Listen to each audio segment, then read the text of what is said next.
All right, I hope you enjoyed that book, The Koala Who Could, and paid attention to some of those visual textures that we saw in the book. Now, to begin making your koala, you can use one of the patterns that I have set on the back table. Once you've drawn the koala, add on the rest of the body and the arms. I like to take my pencil, make the rest of the head, the eyes, the nose for my koala's body. In pencil, I'm going to add some of those trees that the story showed and some leaves for the rest of my background, making it a little bit more interesting. You can overlap some of your leaves like I did in pencil. Don't forget to take a moment and write your name and class code on the back. Step 1, pencil. Step 2, you're going to get a plate that has 4 colors on it. You'll notice that I call this the double dip method.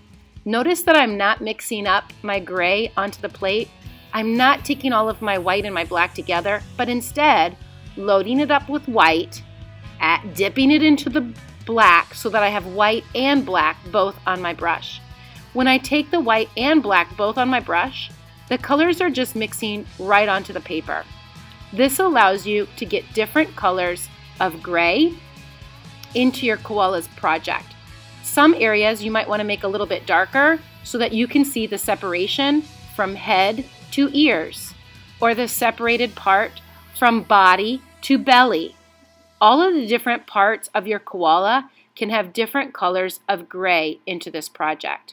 So each of you need to decide how much white to add to your brush, how much black, and then if you find that it's not the right color, add more of what you need more of. Right now I wanted my face to be lighter, so I'm adding more white than I did in black. My brush right there showed you the white and black just mixed on to the paper with lots of black on this brush for the eyes and the nose. Taking my brush, again, I didn't do any washing. I'm just using my brush one more time to mix the white and the black together to make the rest of my koala's body, more white for the belly, and then going back with a little bit more black for the rest of the body of the koala. See all the different colors of gray that I can make for my koala's body? I love it. If I mixed it all together, I couldn't make some of these separated colors of gray. I think you're going to have fun mixing with this double dip method.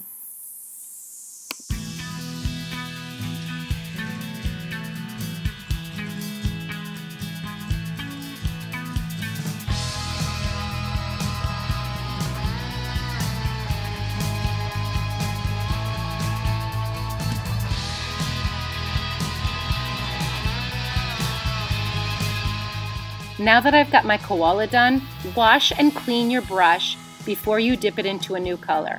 Wash it, dry it good with a towel, and now I'm going to go ahead and start working into making the green leaves as well as the brown tree trunk. When I got started making my brown tree trunk and my green leaves, I started out with just the color straight from the plate. Grab my brown, grab my green, and just start painting. Again, using the double dip method to get different values into your project. Once I've painted it before it dries, I'm adding in a little bit more of that color before the paint dries. The little bit of black and a little bit of brown make it so that it's not just one solid color, but again allows me to mix and get different values. I'm going to go back into the green now, so I washed my brush again. Wash it between colors. I'm going to paint my leaves in with green and then start thinking about what kinds of values I want to make for my leaves.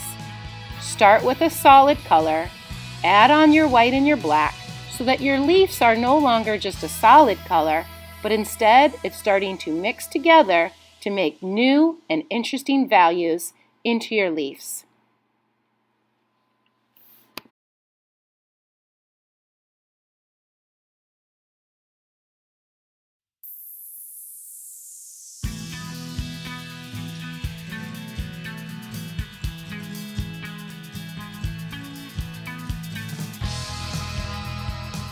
Let's go ahead and start making some visual textures onto our koala bear.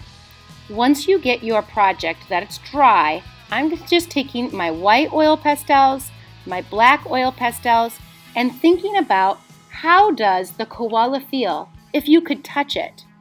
So with my oil pastels, not only am I using it to outline the different body parts that make up my koala and really make it stand out, but I'm thinking about different textures that I can use in this project as well.